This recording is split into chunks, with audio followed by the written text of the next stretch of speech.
WATD presents John Paul, the Car Doctor. All things automotive. Have questions? Call 781-837-4900. Now, here's John Paul, the Car Doctor. And good Sunday morning, everyone, and welcome to another edition of the Car Doctor program on 95.9 WATD. My name's John Paul, the Car Doctor, here to help you with your car problems on this hot and sticky day. But I just got a notice from kind of where I live in Florida, and it says tornado warning. So take the hot and sticky and partly cloudy, I guess, is the way to go. When it comes to electric vehicles, we've certainly seen a lot. I mean, certainly Tesla stood the world on its end with their vehicles, coming from their very first little sports car that used a Lotus body to some of the other electric vehicles we've seen. Maybe don't rush out and buy a Fisker right now, but there are some fantastic electric vehicles. And we've started to see electric vehicles enter the luxury market. Not that spending $150,000 on a Lucid isn't a luxury car, but we're starting to see in that ultra-luxury category. And with us is Zack Doell from US News Report, who had the opportunity to spend some time in the Royce Spectre. Zack, good morning, and thank you for joining us on the Car Doctor program. Hey, good morning. Thanks so much for having me. Well, I did get a chance to look at the Rolls-Royce the other day. I didn't get a chance to drive it. It looks, first off, it is super imposing when you look at it. It is one big two-door car, and it is the one that I saw was in. It was sort of funny. I guess it was sort of Dusty Rose, but the joke was, how much Mary Kay products did you need to sell to get one of those? Yeah, it's a very imposing vehicle. I mean, it's a big car. It's got that Pantheon grille, that telltale Rolls-Royce sign. It's something to behold for sure, and it's the kind of thing you don't see very often, unless maybe you live in Miami. But certainly, most of us don't see one very often. Yeah, the first one I saw, which I guess I didn't really see it. I saw it on YouTube with Jay Leno and the Rolls-Royce rep Jerry Spahn, and I guess it was a car that, like all Rolls-Royce vehicles, it was sort of ordered for Jay. It was somewhat made specifically to his order. Looking inside the one that I had the opportunity to spend a little time at, it is typical Rolls-Royce inside. The workmanship, looking at all the panels, looking at all the pieces, fantastic assembly. Is that what you saw in the one that you had the time to spend some time with? Yeah, absolutely. That's a perfect way of putting it. It's unbelievable inside. Everything is done to the nth degree. And, the metal is real metal. The wood is real wood. The carpets are like an inch thick. It's just so above and beyond what the standard, high-end luxury vehicle is. It's kind of crazy to think, an S-Class is very nice. This just takes it to an entire another level. Then again, it costs $420,000 to start, so it kind of better. But it's incredible. I remember years ago, one of the Rolls-Royce convertibles had some sort of wood trim that maybe it covered up the area where the top folded down, and the story was that the wood was some sort of African hardwood or something that they originally floated down a river to get to it, but then they decided the water stained the wood, so they used elephants to carry the wood to wherever it had to be shipped to, which gives you an idea of what kind of craziness goes along with the assembly of a Rolls-Royce, right? Right. That money is no object. It costs what it costs, but to get that highest level of quality, you do what you got to do. Maybe you float it down a river. Yeah, exactly. Tell us about the performance of the car. I mean, we're used to Rolls-Royce being, anything from, the old stories of, well, you can't even open the hood because, the engine's sort of that was a story in the 50s, I guess. The engine was a sealed engine. Nobody could tinker with it other than the Rolls-Royce folks. The electric Rolls-Royce is a little bit different in the fact that it is, I guess, like all Rolls Royces, it is extremely quiet. But tell us about the performance. Yeah, so it is absolutely extremely quiet. The interesting thing, though, and when they explained it to us, they explained it that it was designed first as a Rolls Royce and second as an EV. The driving experience is not all that dissimilar to the current Ghost. When you put your foot down in the Ghost, there's this like kick down from the transmission. It's like, do you really want that power? And then it kind of serves it up to you. It's very similar in the Spectre. It drives like an EV, but there's a tangible Rolls-Royce-ness to it, which I think is really neat. It's not going to alienate a buyer that has maybe coming out of another Rolls-Royce. But of course, it's got 580 something horsepower. It gets up and goes. It is silent. It just really scoots. And then it drives wonderfully too. It has adaptive air suspension and four wheel steering. So, it's a big vehicle, but it manages its weight quite well and just sort of eats up those rough patches in the road. It's, I wish it wasn't so expensive. Otherwise I'd put one in my garage, but it really is something else. Well, if I put one in my garage, it would double the value of my house. So, you mentioned performance. It gets up and goes like all, most electric vehicles have a lot of performance, and that's pretty typical of Rolls-Royce vehicles. I remember I drove one, I think it was last year, and amazing how, the performance of such a big car. And I think the Spectre weighs something like 3 tons, right?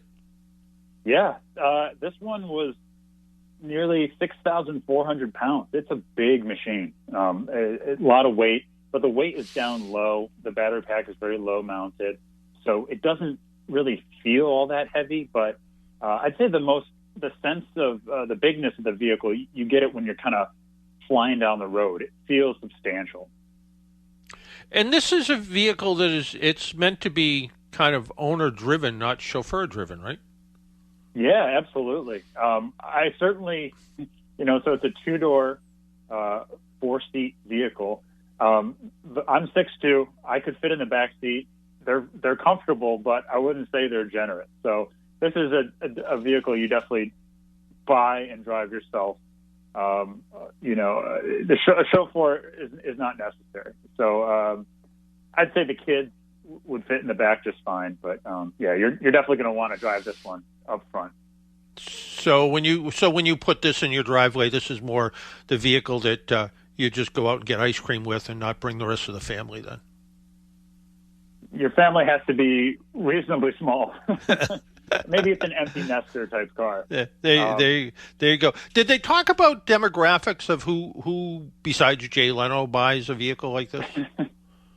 They did actually. So they're saying it's a younger buyer, maybe even a first-time buyer to the brand. EVs generally tend to be younger buyers, early adopters, but also they're seeing some people who've bought 1, 2, 3 Rolls-Royce before, and it's just kind of an interesting new time for the brand going into electrification. I think there's going to be a slower rollout of EVs in this segment than maybe they had claimed a couple of years ago. We've seen demand kind of dip a little bit, but nonetheless, it's really cool to see that technology come to fruition and it be just as compelling as the gas-powered vehicles. Now, the range on this is somewhere around 300 miles, I think? Yeah, so depending on the wheel, you can get standard 22-inch wheels, and that's a 291-mile range. If you go for the 23s, it drops it down quite a bit to around 260, 264. So not a ton of range. It does charge reasonably quickly. I headed in at a Electrify America station, and the claim is 34 minutes from 10 to 80%. I didn't quite see that, but it is reasonably fast. If you've had an EV, you're well aware of the ups and downs of charging. So, a great vehicle for the occasional long trip, but in and around town, doing business, I think no issues with the range anxiety. And it uses kind of that Rolls-Royce classic, for want of a better word, suicide doors. Right. Yes. They say coach doors. The rearward hinged. Yeah, using the word suicide in a sales plan isn't really a great idea, but yeah. Right. So the coach doors, they open towards the back. They are gigantic and they weigh a lot. So there's a power open and close feature, which is really nice. And I understand this is the first Rolls-Royce where you can just press on the brake pedal and the driver's side door will close automatically. So it's a really luxurious feature. If you're paying it $400,000, you don't have to reach out and grab that door handle. Just press the brake; it'll close for you. Now, does it have the built-in umbrella holder? Absolutely, both sides. Yep. So you do get your umbrellas for that price. There you go. Tell us a little bit about what you do at US World News Report. Yeah, so I'm the vehicle testing editor. We drive a bunch of stuff, and we put up our reviews online. If you'd like to check out more of those, it's cars.usnews.com. And we drive pretty much everything from I just had a Nissan Versa a couple weeks ago, most affordable car in America. And last week I drove a Tesla Cybertruck. So it's a little bit of everything. Well, tell us about, while we're talking EVs, tell us about the Cybertruck. I've seen everything from, someone who, buffed the stainless steel so it looked like chrome to someone who put a set of steer horns on the front of it. It looks like, and probably because vinyl wrap has become a little bit more available, that idea of one color in stainless seems to be, a lot of people are wrapping them and changing the color and personalizing them. What was the driving experience like? It was, I got to say, it's probably my favorite Tesla from a driving experience. That long wheelbase and adaptive suspension, the ride's very nice. I'd say probably the smoothest of any Tesla I've driven. And it's quick. You expect high-powered EVs, especially Teslas, to be quick. It gets up and goes, no problem. The one kind of weird thing is the steering, because it's a steer-by-wire. It is very, very responsive, and I'd almost say twitchy at times. The steering wheel, it's a yoke, essentially. It does not move very much at all. So every tiny movement you put on it, the truck moves. I would say it's a little bit twitchy on the highway, but you get used to it. I certainly did, but it's going to be an adjustment if you're coming off pretty much any other car. But it's pretty incredible. I'm not in love with the styling. I think it looks a little odd from certain angles. I might not be alone in that. Someone described it as it looked like a dumpster. Yeah, I could definitely see that. I've heard there's some issues with the raccoons trying to get into the bed because it resembles a dumpster. But as far as execution-wise, this one seemed very well put together. I had no issues with it at all, and it charged really fast. And originally, in sort of base trim, that was supposed to be around a $40,000 truck. That never happened. Yeah, I'm not totally up to date on their production plans or anything, but I believe we are going to see that price come down once these early option models kind of run their course. This one, I believe the sticker was around $100,000. It was like a founder's edition. So that's a lot of money for a pickup truck. And again, it's next to the Spectre. The Cybertruck is the vehicle that turned more heads. I had to practically run away from people trying to talk to me and say, "Oh my gosh, wow, nice car," and then I said, "It's not mine, but thank you." Yeah. Yeah, no, it is interesting, and like you mentioned, the electric vehicle market has cooled just a bit.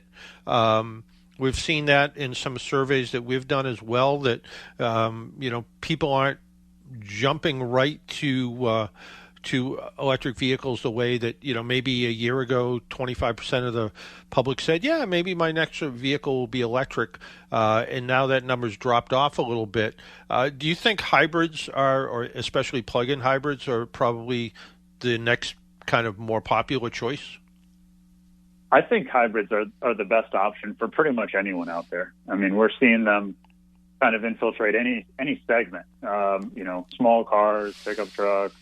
There's a lot more options becoming hybridized. And, most people, if you told them, hey, this is a hybrid car, you might not realize it when you're driving.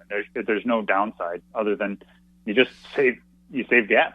EVs and plug-in hybrids, there's just more that goes into the driving experience. You have to think about the charging, or at least in a plug-in hybrid, you could drive it without charging, but you're going to miss out on a lot of those fuel economy gains. So I think hybrids are really the no-brainer for anyone who's just trying to, lower their expenses and just get a vehicle that's kind of more future-proof, maybe a bit better on gas, as gas prices kind of creep up here and there over the summer. But yeah, I think hybrids is definitely the way to go, at least now. The charging infrastructure has to improve, and I think it will over the next 10 years for sure.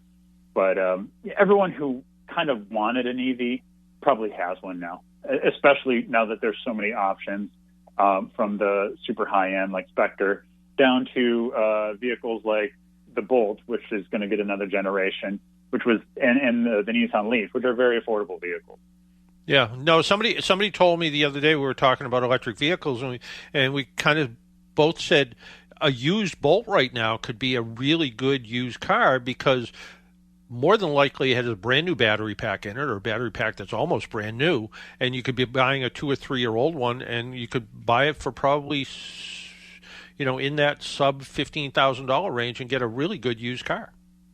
Yeah, absolutely. A lot of off-lease vehicles, a lot of off-lease EVs make great first cars. I mean, you see a lot of depreciation and maybe not all that much mileage. It's a great option. And the residual values might not be there. But hey, if it works out for you on the buying side, that's all that really matters. Yeah, and like you pointed out, the hybrids. I recently spent a week in the Toyota Sequoia. And oh, nice. It took a few minutes for me to realize it was a hybrid, and it had tons of power. It was quiet. It was like, oh, look at this. It came to a stop, and I didn't realize it was a true hybrid, not kind of a mild hybrid, and it really, performed like a gigantic Prius. Right. Yeah. Yeah. I mean, incredible amount of power on those. Yeah. So any fuel savings with that hybrid system, it's a no-brainer. Yeah, I think for a big vehicle, it was something like 21 miles per gallon around town, which is outstanding for a vehicle that big. And if you're doing a lot of city driving, that's probably 5 or 6 miles per gallon more than you get in something like a Yukon. So yeah, absolutely. Makes a lot of sense. Hey, so again, if people want to read more about your stuff and all about the automotive content from US News and World Report, they go to, again, where? That's cars.usnews.com. We've got lots of reviews, and we cover everything. Well, Zach, thanks for taking a little time out of your day. And I was hanging out with George Kennedy the other day, and he said to say hello. Oh, that's great to hear. Thank you so much. I appreciate it. All right. Take care. Bye-bye now. All right. Bye-bye. Well, then, there's, only certain people are going to go out and buy a, $500,000 Rolls Royce. But they are phenomenal vehicles, without a doubt. Why don't we take a break, pay some bills? My name's John Paul. This is the Car Doctor program. A little bit later, I think maybe in the next 5 or 10 minutes, we're going to be talking to Ted Ryan. You know him. He's the automotive historian from Ford Motor Company. And it's kind of an anniversary for one of the Ford Motor Company plants. And we'll talk about that when we get back. You're listening to the Car Doctor program on 95.9 WATD. We'll be right back. Start your Sunday off right with brunch at the Old Hitching Post in Hanson. The Old Hitching Post offers a full buffet brunch every Sunday from 10 to 1. Fill up on all your favorites like eggs and bacon, sausage, home fries, French toast casserole, mac and cheese, homemade hash, fresh seafood, rice, veggies, fresh fruit, quiche, yogurt parfaits, pastries, ham, omelets, eggs Benedict, and more. The Old Hitching Post Sunday brunch from 10 to 1 at 48 Spring Street, Route 58 in Hanson. Online at oldhp.com. That's OLDEHP.com. AAA is with you at every moment in your life. They have 24-hour 7 roadside assistance, which covers you in any car you're driving or riding in, even a rental or your friend's wheels. They have great member rates on home and auto insurance, savings on travel, hotels, and rental cars, and discounts on hundreds of your favorite brands. You're covered on and off the road. Learn more at aaa.com/join.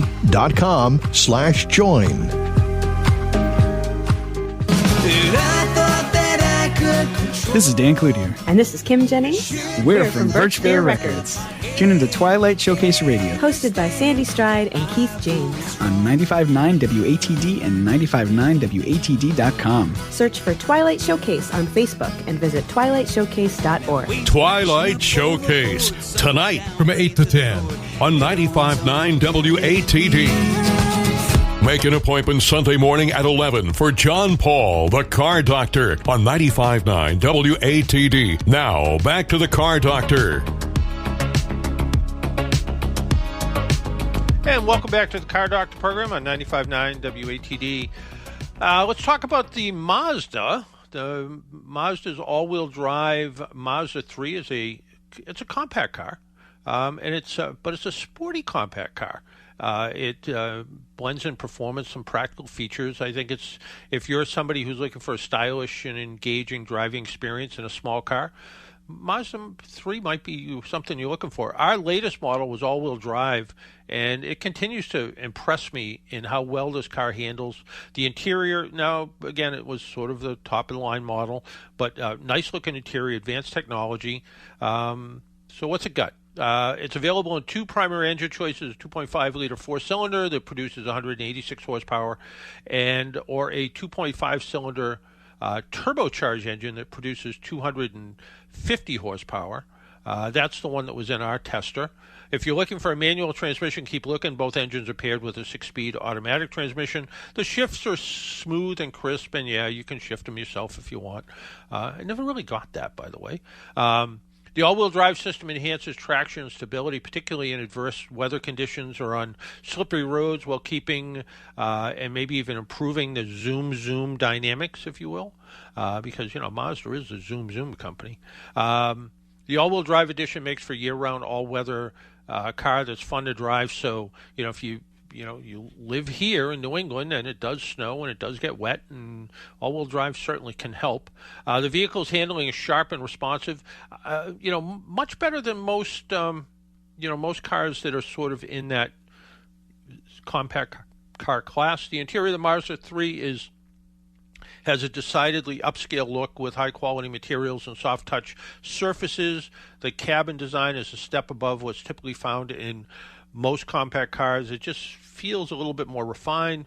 The front seats are well bolstered. They provide excellent comfort and support.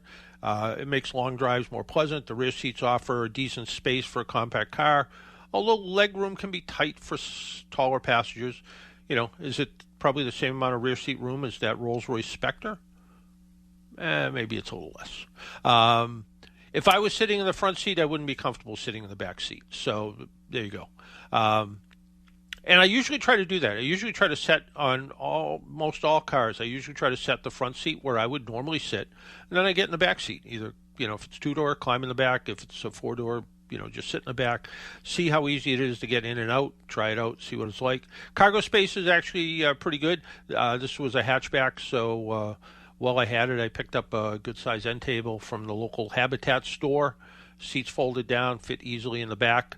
Comes equipped with Mazda's intuitive infotainment system, which includes a 7-inch touchscreen, which is upgradable to 8.8 inches, Apple CarPlay, Android Auto. The interface is user-friendly. The rotary dial controller is on the center console. Allows pretty easy navigation through the menus. The system is responsive, but like all touchscreen systems, can be a bit distracting. Maybe I'll get over that at some point with all this distraction, but I still do like being able to just feel around for stuff and make it work. Like all cars today, I remember writing car reviews years ago and talking about, the addition of 2 or 3 more airbags. And today it's sort of like everything has the latest, greatest safety features, and this has it too. Standard driver assistance, adaptive cruise control, automatic emergency braking, blind spot monitoring, rear cross traffic alert. Higher trims, such as those in our tester, had lane keeping assist and 360-degree camera. Technology and engaging driving experience, it's all there. So is this a perfect compact car? No, the rear seat can be a bit tight. Fuel economy with the turbo could be better. The infotainment system could be a bit of a distraction. But overall, the Mazda 3 all-wheel drive is a particularly good choice in the compact car segment, offering a good blend of performance and style and all-weather driving ability, which I think really adds to it. So if you're looking for a car that's not real expensive and you're looking for a sort of fun driving experience with all-weather capability, the Mazda 3 is definitely worth considering. So there you go. There's our review of the Mazda 3. Not really a review of sorts. I mean, only because we're talking about electric vehicles. I did something the other day that I always wanted to do. I live in a small house with a small yard. At this small house and small yard, I have an electric lawnmower. I decided to upgrade to a battery lawnmower. And I wasn't sure. And I went with the Works brand because I already have, their weed whacker and leaf blower and one of their lights and some other stuff. So I have their batteries and battery chargers.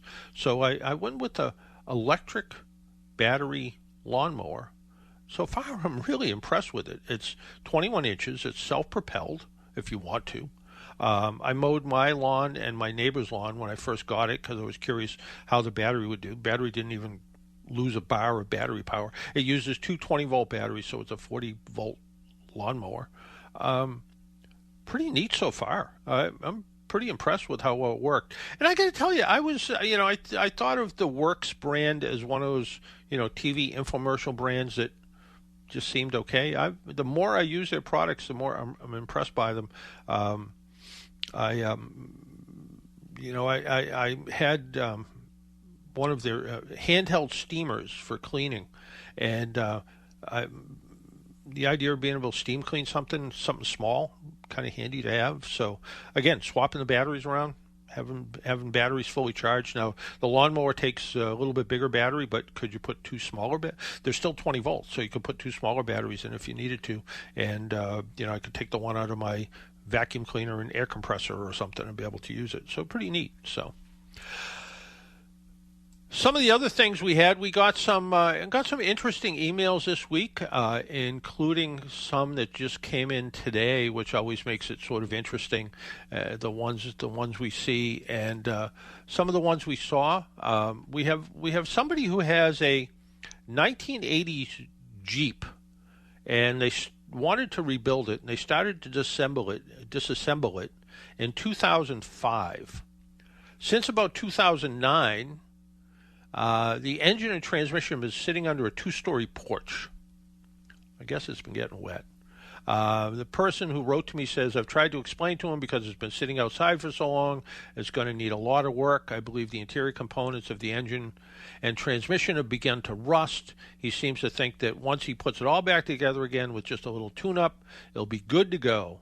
I believe the entire Jeep and all its parts should go to a junkyard. I'm hoping you can give your honest thoughts and opinions about this situation. I guess it really depends on whose house it's at. If it's at the owner of the Jeep's house, the brother of the Jeep's house, or the parents of the Jeep's house. So it depends if they're tired of seeing it since when did he say 2005? So it's been sitting here for almost 20 years. Here's my thoughts. If you put this thing back together, it may start and run, but there's going to be problems. Piston rings are going to be stuck. They may never come around. There'll always be, cylinder bores are tapered, so they're going to be stuck in the lands of the pistons. They may work, they may not. Chances are front and rear seals are all dried out. Cylinder head gaskets, if there was coolant in there, that coolant is probably acidic and is probably eating its way through the head gaskets. As a minimum, I'd want to do a simple rebuild to try to get everything back together again, but who knows? Clean up the rust on the cylinders. You don't know what the transmission's like. And the other part is you don't know what it was like before it was parked. If it's a labor of love, maybe go ahead and do it. But if it's just, I'm going to get around to it, maybe not. Well, I thought we were going to have Ted Ryan call in from Ford. Jesse, we haven't heard from Ted yet, right? Not yet. Not yet. But let's talk to Rusty and Woburn. Rusty. Sorry to. Hey, John Paul. Good morning, and thank you. I'm sorry to bother you again with this crazy Toyota Corolla story, but I got a great story for you, my friend. All right, go ahead. If you want to hear it. I want to hear it. I was out all night. Okay. Get to the dealership yesterday for a 7 a.m. appointment because I get the oil change built in when I bought the car. Yep. They pull the car into the lot. They start doing the oil change. All of a sudden, they're like, "Okay, I need an air filter." So I have a K&N air filter. They sent me a complimentary one because I'm a big customer. They sent me one. That's fine. All of a sudden, I bought this car in October. They told me the tires and brakes were installed brand new. Guess what they told me? Oh, well, your tires are balding, the front brakes are shot, and you need a serpentine valve. I'm like, wait a second here. A serpentine valve? That's never happened in my million years of owning a car.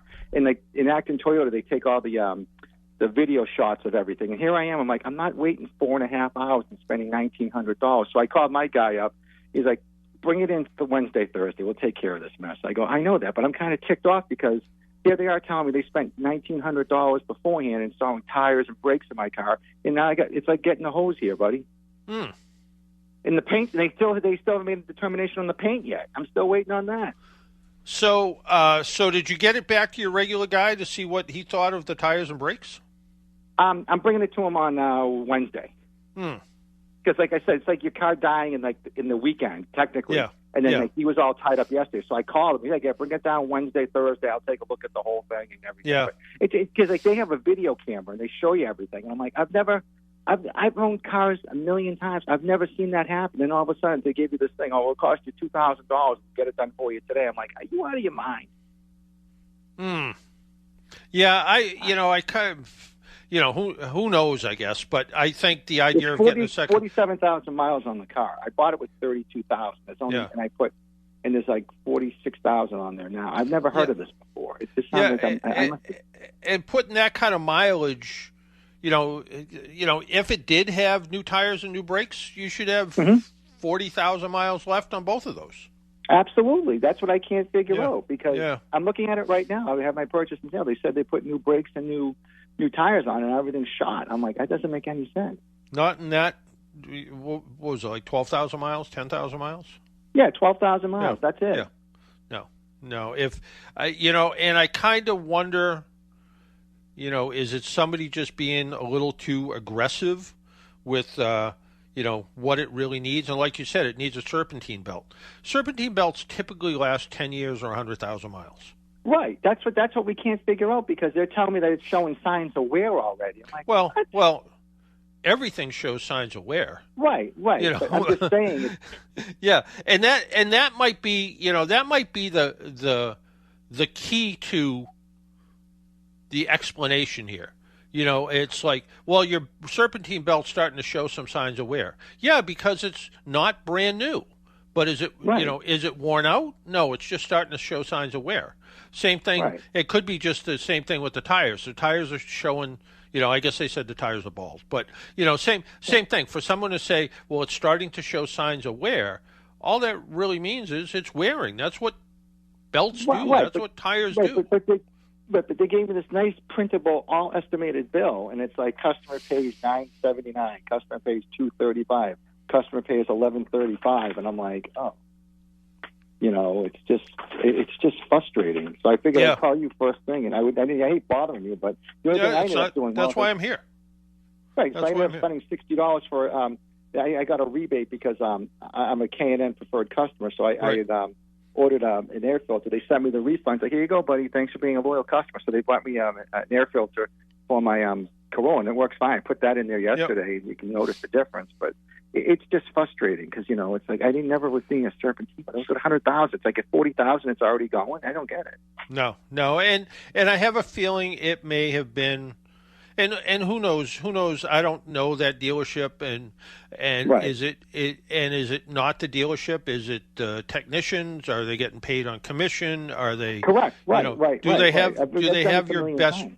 Do they have your best interest in mind? You never know. So, right. Yeah, so I think you're doing exactly the right thing. Nothing they said should keep you from driving the car. Right. Get it to your guy on Wednesday and have them take a look at it and see what they think, and then just kind of go from there. I suspect you're going to get there, and your guy is going to go, yeah, the tires show they have some wear, and the brakes show they have some wear, and the serpentine belt shows it has some wear, and come back in 3 years and we'll fix it. Right.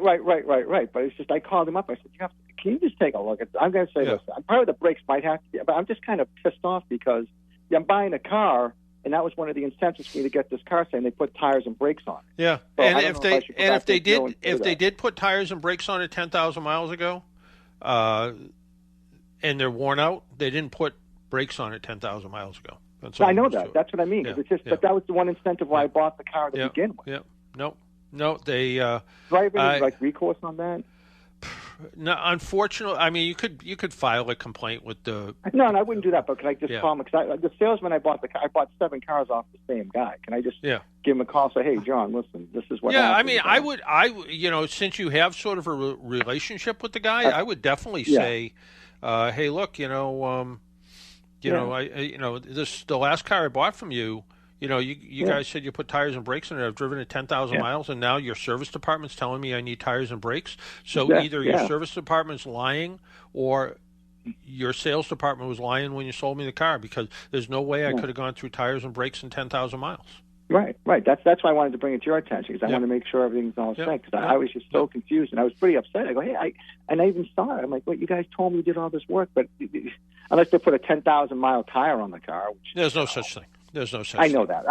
You know what I mean. I'm just saying, unless they manage to do that. I just bought the absolute cheapest tires in the world for a Volkswagen we have that doesn't go anywhere, and they're going to go. I'm sure they'll go 40,000 miles. So no, I don't think so. Right, but I'm just saying, because like I'm sitting in dealerships, like I'm a captive member. Come on, you put 10,000-mile tires on there? No. It's just aggravating. No.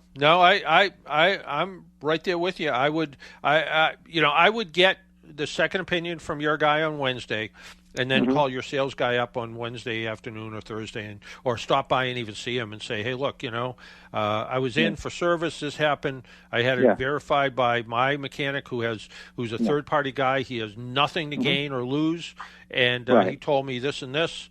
We got a problem. Yeah. Because it just kind of, that's what really, like I said, it's granted the car was on the lot when I needed a car to buy.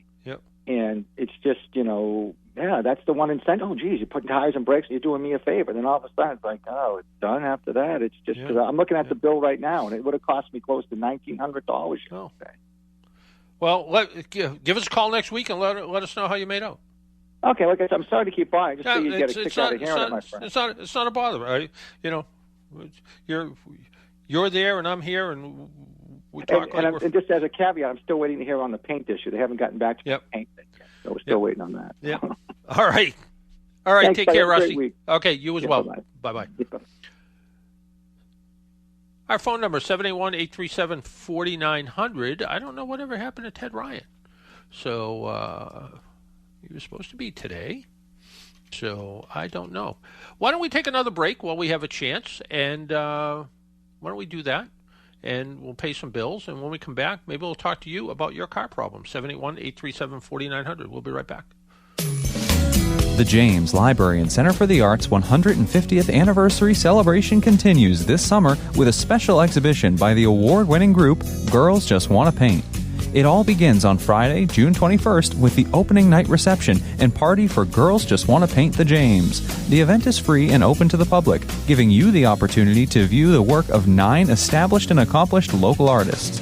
Artwork from Girls Just Want to Paint will be for sale, and a select few will be up for grabs through a silent auction, which will run through August 9th. It's Girls Just Want to Paint the James, kicking off with opening night on Friday, June 21st from 6 to 8 p.m. at the James Library and Center for the Arts in Norwell.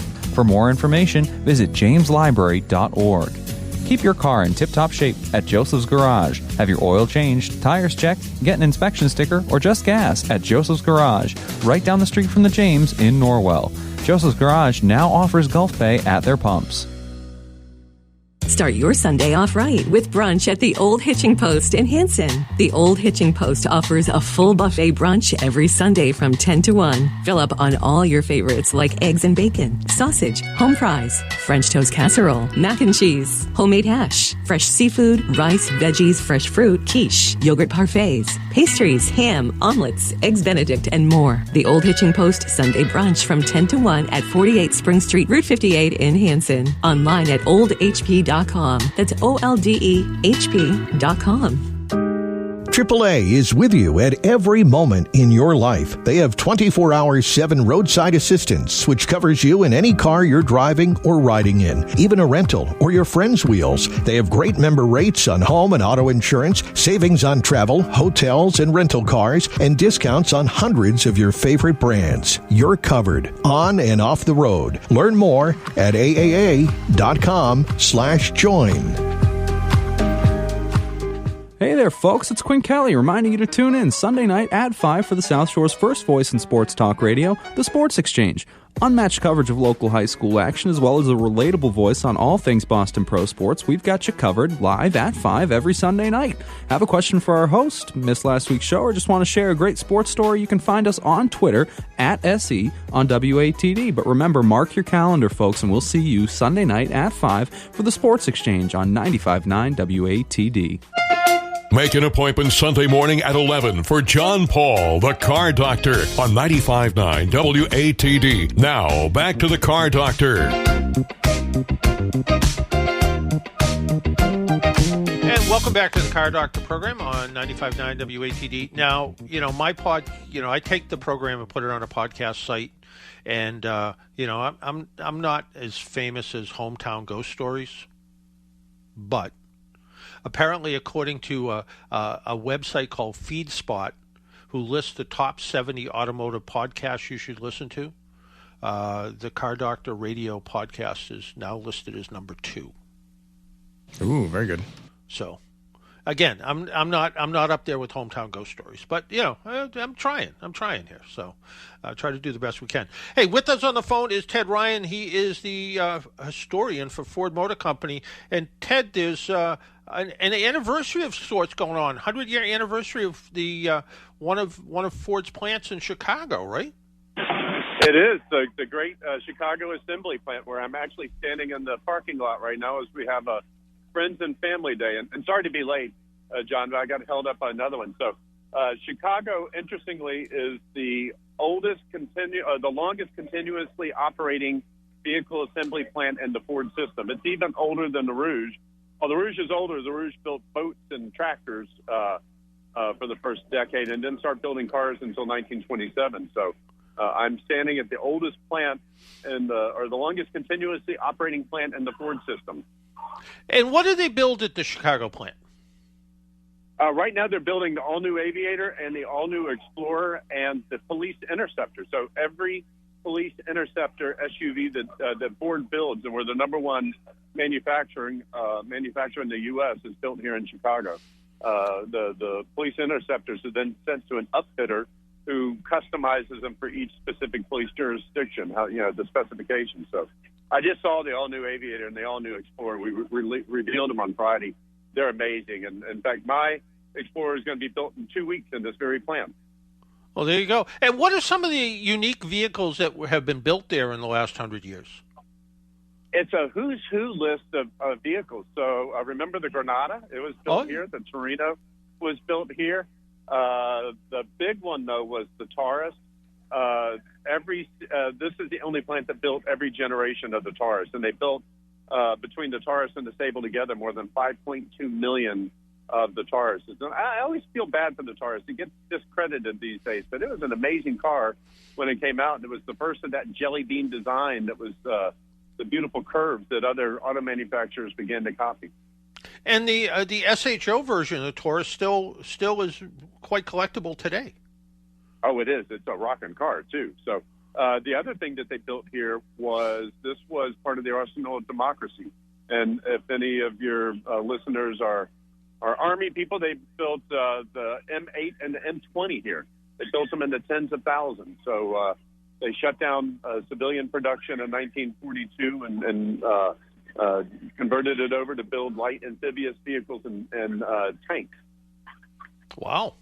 And when it comes to, when you look at history like this and you look at, a plant, Ford's been around for, 125 years now, or however long Ford's been around. And you look at a plant that is continually operating for 100 years, or a plant like the Rouge that is, you look at it and it's, it's a modern plant, but, Ford's done a really good job of keeping everything all up to date in these plants that have been running continually, right? They have, and in this particular case, the Chicago plant is really interesting, not to bore people with geography, but it's a confluence of a river and a rail line. So it's the perfect place to receive supplies. So it's been one that's been continuously updated. In fact, the last big update was done in 2019 when we invested $1 billion to redo the plant and to expand the Explorer production. So it takes that kind of effort to keep a plant up to date.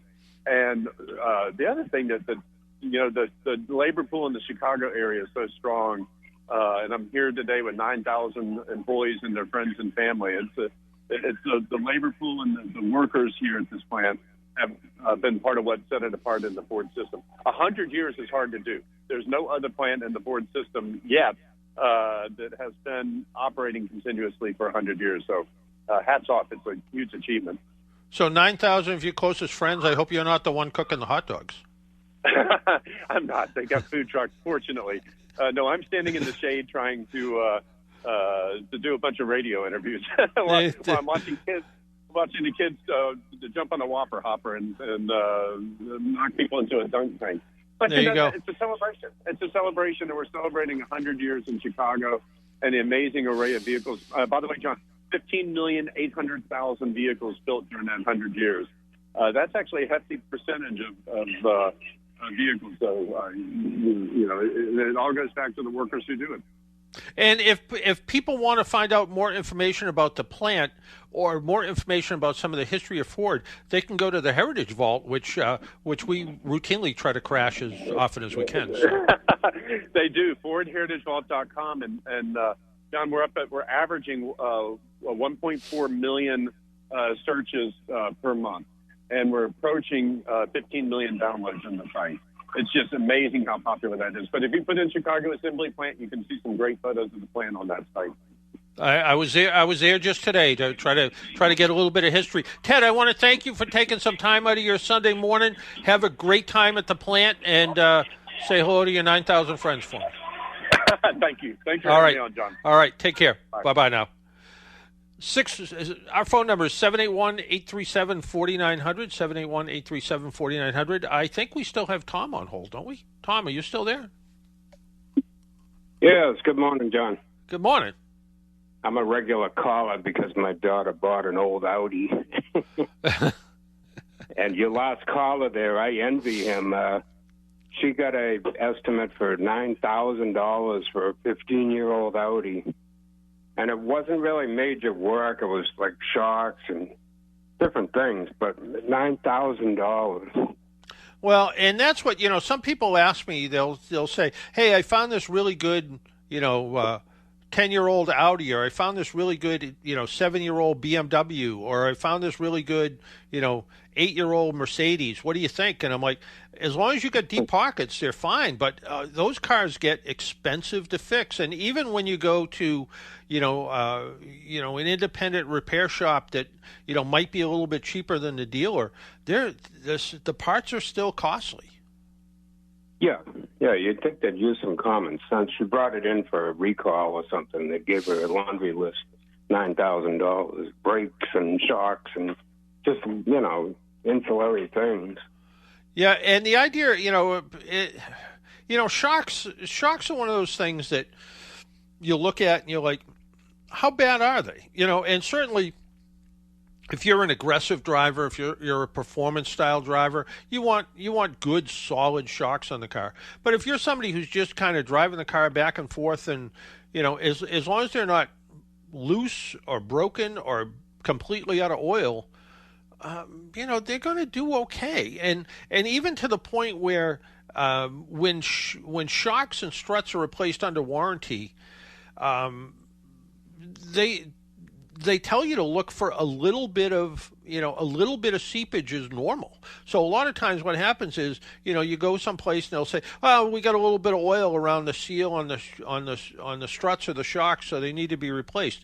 A little bit is normal. A lot is bad. If they're all covered with oil, that's bad. But if a little bit of it's normal. So sometimes it's a matter of being a little too aggressive. And to come back to somebody to say this is going to be this expensive is crazy. I mean, this is kind of a dumb example, but I'll give it to you anyway. I wanted to get 10 different eight windows replaced in my house, and I called the replacement window company, and the guy comes down, and come to find out I knew him.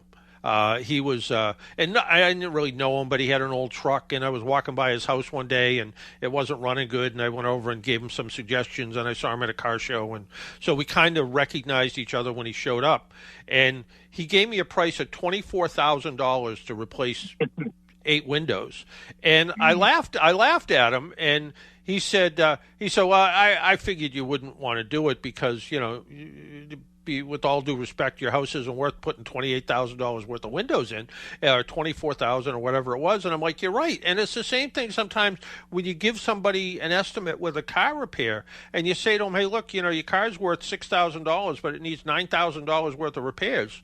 Well, you go, well, let's see what it really needs. Let's see what it needs to keep it safe. And chances are, they almost plan recalls. I mean, to get them in there, Well, they certainly sort of take advantage of it. I was supposed to, and I don't think I'm going to do it, I was supposed to bring my car in for a recall on Wednesday, and my car now is 6 years old, but it doesn't have a lot of miles on it. And I was already prepared to hear some story about something, and I'm probably not going to make the recall. But it's one of those things that, I know what the car needs and I know what it doesn't need, and the mileage that's on it. Is it going to need brakes? Yeah, I have brakes sitting in a box. I just wait for the weather to cool off to change them. But I expected to hear something, so it's not a surprise, and that always worries me a little bit. It's one thing to recommend legitimate work and to recommend it like when Rusty called in and they said, well, the serpentine belt shows some signs of wear. Well, once it's not new anymore, it shows signs of wear. Yeah, and that was one of the items. They wanted like $500 to replace the belt. Yeah. No, it's that's where you just say thank you for the recall. I'm glad that's done, and I'll take the other stuff under consideration. So. Yeah, Audi is beautiful. Color brochure. It's like 12 pages long. A video of the guy under the car. And the last time I was at an Audi dealer, they had good snacks in the waiting room. Oh yeah. They had the best. Coffee, John, speaking of the Audi, we have a parasitic drain on it. I'm wondering. I don't see any plunger switches for any of the doors. Do they use like a magnet or something? No, they're all built into the door handles. Oh, so they're built into the door. So they're built into the door lock. So that's what makes them a little tricky about trying to find them. What you have to do is, because you have the door open, if you're trying to look for stuff, you actually trip the latch mechanism in the door, and then the computer thinks the door is closed. So it can be one of those, it can be one of those door latches that could be an issue, especially if you kind of go out at night and look at the car and you see a dome light on. You go, okay. There's something that doesn't think. And the dome light. The problem is the dome light only stays on for so long. So, parasitic drain in cars can be a problem. How often do you have to jumpstart it? It'll last maybe 3 days, and then it's stone dead. It's complete. It almost seems like a relay. I don't know. Something's going on. Yeah, it could be even something like a coolant fan's coming on or staying on, or an emissions pump. The pump for the evaporative emission system may be staying on. Rear window defrost is kicking on, although that would kill it usually quicker than that. But something like you're right, something like a trunk light or a dome light, something that's not shutting off could be the problem. But yeah, there's no plunger switches; they're all built into the doors. Yeah, talk about over-engineering. Yeah. Yeah, wow. I mean, well, it's kind of funny. I don't know if it is on an Audi, but it is on a Volkswagen. When you grab the driver's side door handle, it actually runs the fuel pump. So it's all quick. Hey, we got to get going. Thank you. All right, thank you. Let's see if we can get to Al in Scituate really quick. Al, what do you got? Hey, how are you? Good. I bought last year an 04 Thunderbird. All right. And I love the car. It's really nice. And it runs great, except when it gets hot out and the temperature goes up. The check engine and the little wrench comes on, which indicates throttle body. So I went out and bought a new throttle body at the cost of almost $1,000. I don't know why it cost so much, but that's what they... And we put it in, and I'm still having the same problem with the new throttle body.